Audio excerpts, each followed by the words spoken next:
पल्लवी पटेल ने 2022 का विधानसभा का चुनाव समाजवादी पार्टी के साथ मिलकर लड़ा था। यद्यपि उन्होंने जो चुनाव लड़ा था वो समाजवादी पार्टी के चुनाव चिन्ह से, साइकिल चुनाव चिन्ह से चुनाव लड़ा था और सिराथू विधानसभा, जो जनपद कौशाम्बी की विधानसभा है, जहां से डिप्टी सीएम केशव प्रसाद मौर्य चुनाव लड़ते थे, उनके खिलाफ चुनाव लड़कर उनको हराकर स्वयं जीत हासिल की थी, जिसके कारण पल्लवी पटेल का मनोबल हाई था। पल्लवी पटेल सोनेलाल पटेल की लड़की हैं। इनकी एक बहन अनुप्रिया पटेल भारतीय जनता पार्टी में सांसद है, मंत्री हैं। अब विधानसभा चुनाव के बाद समाजवादी पार्टी के कई ओबीसी और एससी के नेता छोड़कर जा चुके हैं। राज्यसभा के चुनाव के समय जो अखिलेश यादव का नारा था पीडीए, लेकिन पीडीए के उम्मीदवार ना होकर आलोक रंजन, जया बच्चन और रामजी सुमन, एक के अलावा दो उम्मीदवार पीडीए के नहीं थे, ना पिछड़े थे, ना दलित थे, ना अल्पसंख्यक। इसलिए पल्लवी पटेल ने बगावत कर दी कि हम अगर वोट देंगे तो पीडीए का जो एक है उसको वोट देंगे, बाकी दो को नहीं। इस पर अखिलेश यादव, पल्लवी पटेल में हॉट टॉक हुई।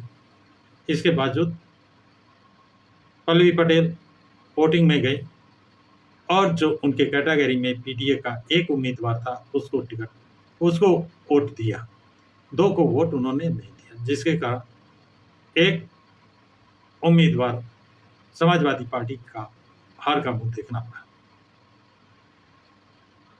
दोनों के बीच में तनाव बढ़ा, अखिलेश और पल्लवी के बीच में। पल्लवी का दावा था, का कहना था कि अखिलेश ने कहा था मैं जितना देना चाह रहा था उतना नहीं दे पाया, अगले चुनाव में इससे ज्यादा।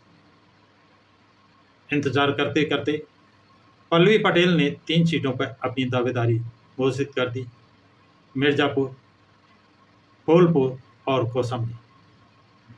लेकिन अखिलेश यादव क्यों पीछे रहते? उसी शाम को अखिलेश यादव ने एक लिस्ट जारी की जिसमें उन्होंने मिर्जापुर से अपना उम्मीदवार घोषित कर दिया। फूलपुर सीट अखिलेश यादव किसी सूरत में पल्लवी पटेल को नहीं दे सकते हैं। जब पत्रकारों ने पूछा तो अखिलेश यादव ने उत्तर दिया, पत्रकारों से कहा कि हमारा गठबंधन 2022 का था, 24 का नहीं। अलग 24 में लोकसभा में कोई सीट नहीं मिलेगी। पल्लवी पटेल इंडिया गठबंधन का हिस्सा समाजवादी पार्टी के माध्यम से बनी थी और जब राहुल गांधी की यात्रा उत्तर प्रदेश में प्रवेश की थी तो पल्लवी पटेल उस यात्रा में शामिल हुई थी, लेकिन एक ही दिन, दूसरे दिन नहीं गई। और उस दिन अखिलेश यादव उस यात्रा में शामिल नहीं हुए थे।